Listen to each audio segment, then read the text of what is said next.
This is Sunrise Extra, streaming live on Wave Now. Hi there, 7 o'clock right now on this Monday, September 15th. Hopefully you had a wonderful weekend. The weather was so nice. I sat outside yesterday for brunch. It was perfect. Yeah, gorgeous weather yesterday. I was inside screaming at the television, of course, because of the Bengals game. But other than that, yeah, it was a gorgeous day. For those of you heading out right now, thankfully, weather-wise, nothing to yell at. We are talking about temperatures right now in the 60s for most of us, now down to 68 degrees at the airport, 60 for those of you in Corden, and seeing 63 in LaGrange and Shelbyville. As we continue throughout the day, we'll see a lot more of that sunshine, a gorgeous sunrise showing up on our SkyTrack camera in Bardstown, seeing some of these clouds overhead. And we'll continue to watch for some of these clouds drifting in for this morning. For those of you further to the south, we're seeing those showing up now on our satellite and radar. We'll add in a few extra clouds for later on this afternoon, as well as temperatures return to the upper 80s and for some, the low 90s. Pretty pleasant overall, especially since we are not going to be dealing with any extreme humidity across the region for today. Looking ahead to the next 2 days, we are going to add in more of those clouds for your Tuesday and see more sunshine on Wednesday with highs in the upper 80s and low 90s for both of those days. And we do eventually see a cool down coming our way, but we'll have to wait until next week for that. Rob? So I want to thank so much keeping our eyes on the roadways this morning. Things looking pretty good out there. We do have a disabled vehicle. This is 64 West at Hurstbourne Parkway. A lot of folks out there kind of getting their morning started and finding it's going to be a little bit slow going through there. A lot of traffic lights in that area, so certainly watch out if you're heading out there today. Also, we want to point out the drivers to be aware of closures this week on I-65. The Kentucky Transportation Cabinet will be shutting down the 3 right lanes of 65 North close to the outer loop off-ramp. Now, that'll begin at 7 o'clock tonight. It's going to run through noon on Wednesday. The right lanes of I-65 North ramps from 265 East and West will also be closed. Of course, drivers should pay attention to the signs, use caution, and always plan for delays. Shannon? Thank you. LMPD is investigating this morning after finding a woman dead in the woods in the Shawnee neighborhood. Around 3:30 Sunday afternoon, officers were called to the Shawnee Park boat ramp for a person down. Then in a patch of woods nearby, they found a woman's body. They said she had been shot multiple times and appeared to be in her 30s. The homicide unit is investigating. The victim has not been identified. This latest shooting comes on the heels of a string of violent crimes in Louisville this weekend. 5 separate violent incidents in less than 15 hours from Saturday night into Sunday morning. Wave News reporter Julia Richardson breaks those incidents down and has more from a man whose business was close to one of these shootings. 5 separate violent incidents in a less than 15-hour span. They're saying that it was a black SUV that was driving westbound and they were shooting out the car in the middle of the road. The first one, a triple drive-by shooting in front of JJ's Food Mart on Dixie Highway. Officers found a 19-year-old, 41-year-old, and 67-year-old with gunshot wounds. Just a few hours later, officers were dispatched not far away from that first scene to 13th and West Hill Street, where they found one woman with a gunshot wound. Not even an hour after that, shots rang out near Sugar Ray's Lounge on West Broadway, and officers found an 18-year-old with a gunshot wound in his leg. This is a safe space. We discourage violence.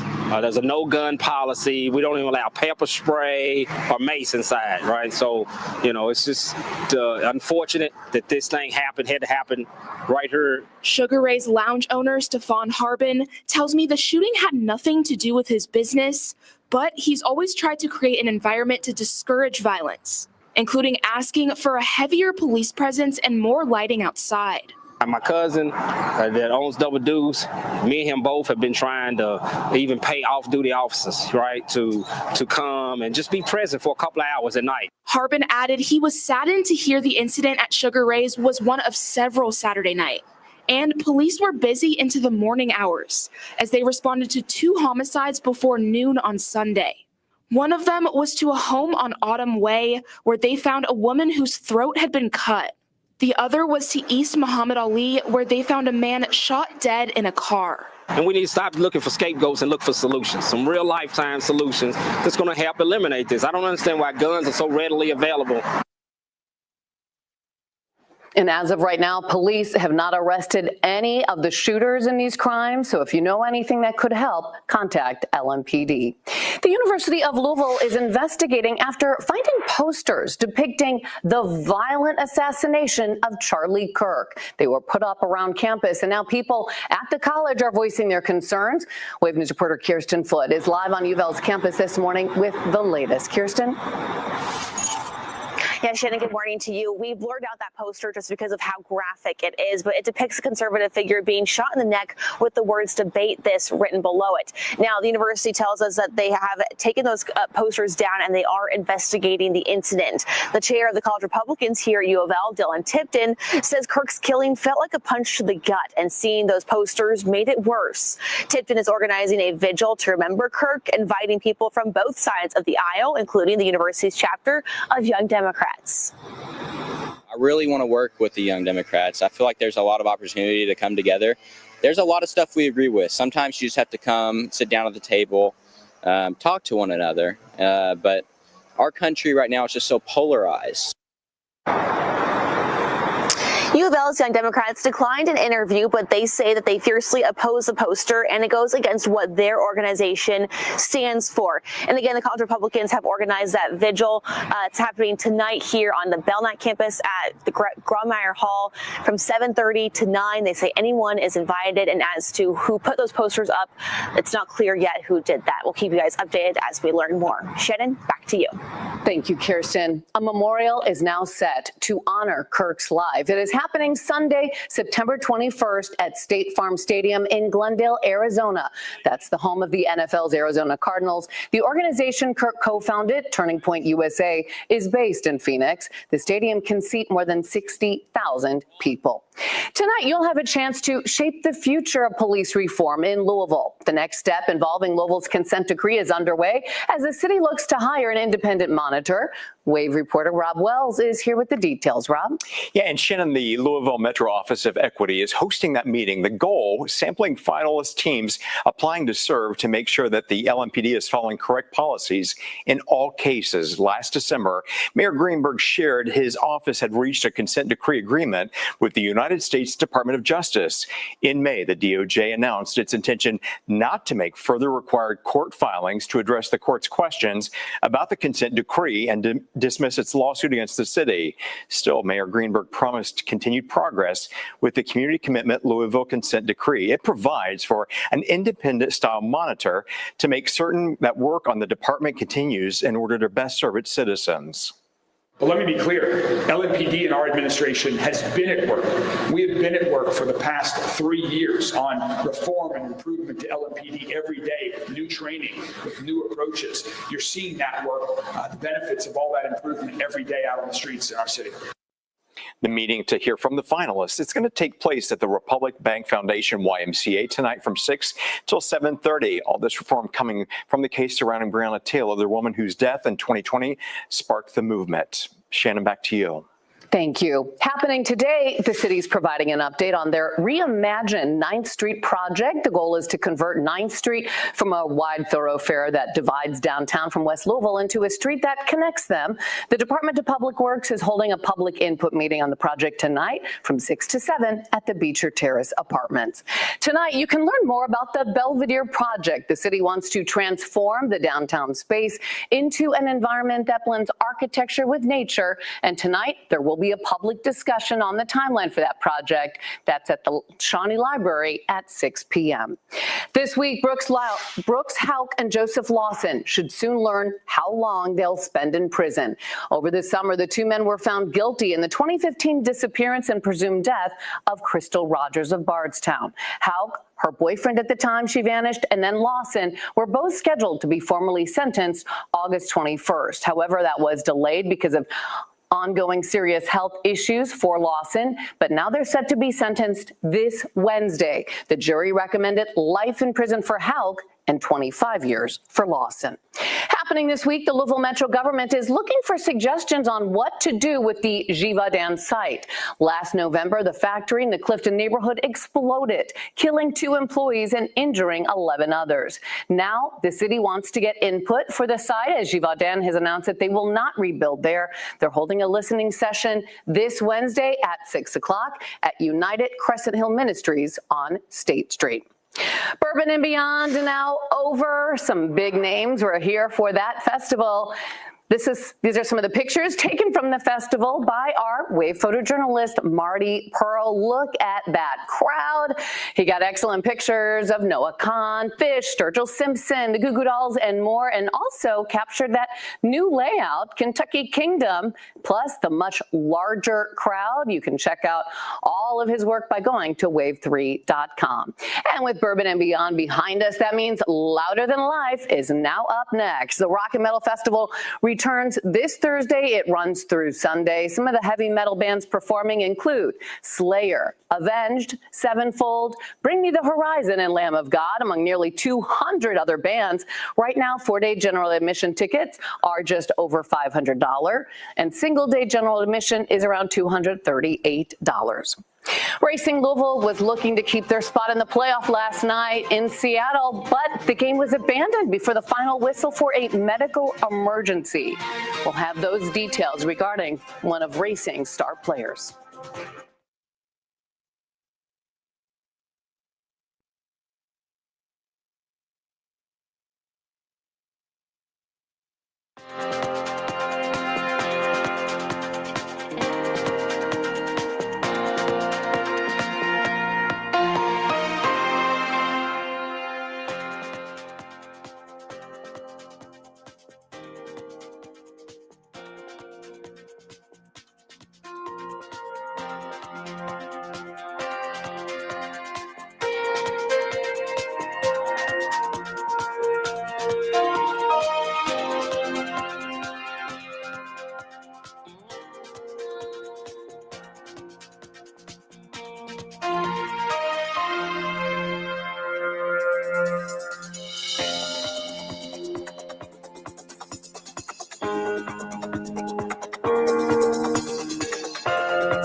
Well, this morning, Racing Louisville Savannah DeMillo continues to recover. She collapsed on the field during a match with Seattle. It happened last night in the 45th minute, right before halftime. She had a medical emergency on the field. She sat down and then collapsed. Her teammates were seen distraught. So were the competitors. In a statement by Racing Louisville, they say the match had been abandoned following the medical emergency involving the midfielder. She got immediate on-field care from personnel, and as she was put in the ambulance, she was said to be stable and alert. She was taken to a local hospital for further evaluation. We will update you on her condition when we learn more.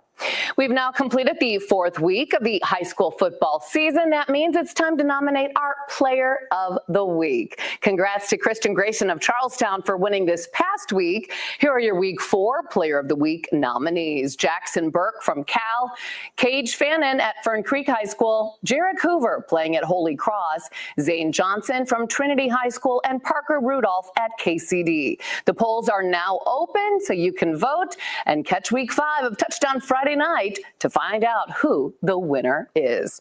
It was a wild Sunday afternoon of football. The Cincinnati Bengals took on the Jacksonville Jaguars. Bengals quarterback Joe Burrow got injured during the game, and backup quarterback Jack Browning stepped in. The Bengals got the win, beating the Jaguars 31-27. Now the Bengals will take on the Minnesota Vikings on Sunday, September 21st at 1 p.m. Well, never too young to get into the sport of golf, and an event this weekend put that on display. Valhalla Golf Course played host to the Drive, Chip, and Putt Regional Championship. It's a golf tournament hosted across the country for boys and girls between the ages of 7 to 15. The event helps grow the game of golf through youth sports with over 200 participants every year. Yesterday at Valhalla, Colton Grass from Ohio won the oldest division and punched his ticket to Augusta National to compete in the national finals. This was amazing. I've been dreaming for this for a while because I've made it to the third stage before and never made it out to Augusta. And this is a long drive, so I was really happy I could get it done today. And it's really well performance from my part because I was concerned about the driving, but I hit them all straight. And the putt I got great speed, and then the chip shot, I did really well on that. The national final is always the Monday before the Masters. It's scheduled for Sunday, April 5th of next year at Augusta National Golf Club. That's so great, so young too, and already pretty good. Yep, already going to be playing in Augusta. Yeah, that's amazing. That's amazing on its own. So congratulations to them for even getting to that point. For anybody maybe doing a little bit of golf today, the weather's not too bad this morning. I know a lot of people may be hitting the greens. We'll see how things go. And then once we head into the afternoon, heating up a bit more. Now, the stationary front that's still sitting across our region, that's going to drift off towards the south as the day goes along. And we'll keep an eye on an area of low pressure off towards our east that will bring some additional clouds for tomorrow. But as of right now, things are quiet. We are seeing a couple of clouds overhead right along that 65 corridor. So we'll keep an eye on that. You can see some of those clouds there in the distance as the SkyTrack camera looks off towards the east. Beautiful blue skies overhead. We still have a little while longer before the sun comes up over the horizon. That happens at 7:21 this morning. Your temperatures are still mainly in the 60s, so off to a comfortable start. As we head into the afternoon, we will climb back into the upper 80s and for a choice few, the low 90s. A mix of sun and clouds is expected throughout the day today and into this evening. Once we get into tonight, still a few clouds overhead, falling down into the 60s for lows in most spots. Tomorrow, that low that I mentioned off towards our east will drift to the west, which is basically opposite of what we typically see in terms of systems moving across the country. So as it retrogrades, we'll add in mid to upper level clouds tomorrow. Is going to try to throw a couple of isolated showers our way, but with quite a bit of dry air still in place, that's going to eat away at whatever moisture tries to fall, but still we could see an isolated shower or two. I don't want to completely rule that out. Once we get into the middle of the week, we are going to get those highs back into the mid to upper 80s, which does bode well for everything going on later on this week, including Waterfront Wednesday. We do see temperatures initially in the mid 80s to start that off. And then as we get further into the evening, we'll be falling down into the 70s. On Thursday, louder than life begins. And hey, the weather is going to behave initially, seeing highs in the upper 80s and low 90s for Thursday and Friday.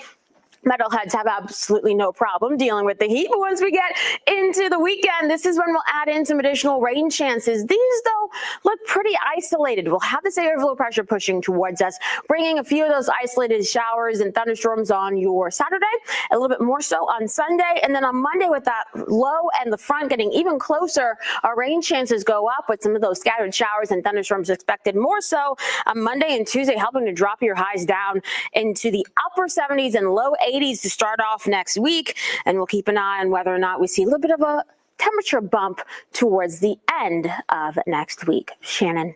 Thank you, Tawana.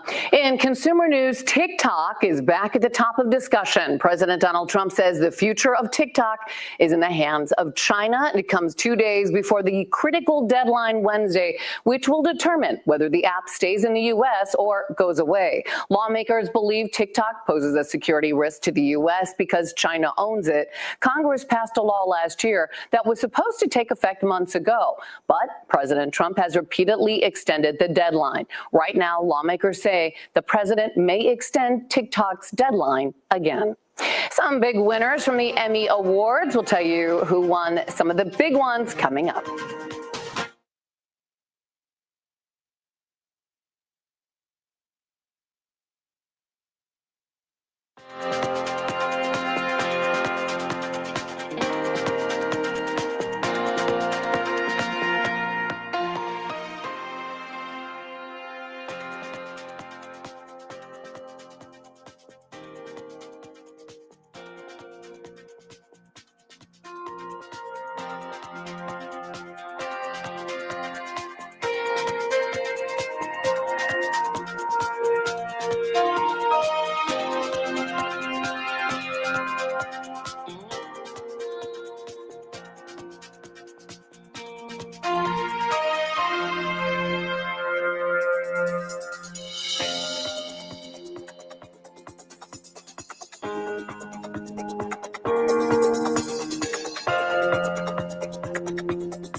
Here's a look at some of the big winners from the Emmy Awards. The 2025 Emmy Awards were Sunday night in Los Angeles. Seth Rogen won lead actor in a comedy series for The Studio. The Studio also won for Best Comedy Series. Tramell Tillman won for Best Supporting Actor in a drama series for Severance. Tillman is the first Black man to win Supporting Actor in a drama series. Britt Lower won for Best Lead Actress in a drama series for Severance, and Jean Smart and Hannah Einbinder won for their roles in Hacks. And The Pit won for Best Drama Series. Noah Weil won for Best Lead Actor in a Drama Series for The Pit. The Late Show with Stephen Colbert won Best Variety Talk Series. And Kristen Milotti won Best Lead Actress in a limited series for The Penguin. Owen Cooper won Best Supporting Actor in a limited series or anthology for Adolescence. And he is the youngest male actor to win in that category at just 15 years old. And this was his first time acting. Just incredible. It's the 10-year anniversary of the Bluegrass Doula Diaper Giveaway. The drive is a way to support the Center for Women and Families and La Casita Center. People came out to Beckley Creek Park and they celebrated with food trucks, face painting, and music from Heartland Music Together. Event organizers say the cost of diapers weighs heavily on some families, and they're looking to do their part to help. Especially for Center for Women and Families, when someone comes with very little on their backs, it's just something that we can do to help alleviate that stress for both the center and the families that are there. But usually it's a very quick exit, and so we want to be able to ease that burden a bit. Bluegrass Doulas said this was the first of what they hope are many similar events in the future. And we now have the lineup for this year's Jazz Fest in Central Park. Bashiri Assad, Maestro Jay Darnell, Classic Levine, and Dime Store Dandy will hit the stage. They still are looking for vendors. Jazz in Central Park is a one-day annual event. It's been going on for almost 30 years, but it almost didn't happen. It was canceled in late August, but now it is on again. Jazz in Central Park will happen Sunday, September 28th from 2 to 5 p.m. And today is National Double Cheeseburger Day. Over the years, burgers have gotten bigger with other things added too, like cheese and bacon, of course. The first hamburger appeared in the 19th or early 20th century, but there's a debate over where exactly that happened. But the burger has become a culinary icon in the U.S., so to celebrate today, maybe grab a burger and enjoy it. And we're going to take a quick break. We'll be right back.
This Wave News Update is sponsored by Oxmoor Auto Group.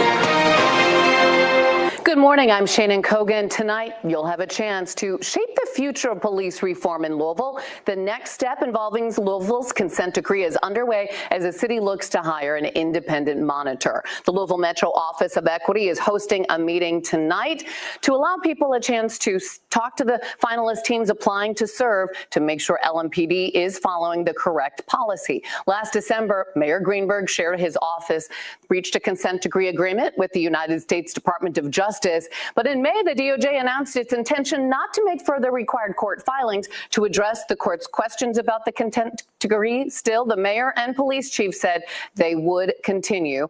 The meeting to hear from the finalists is at the Republic Bank Foundation YMCA from 6 to 7:30 tonight.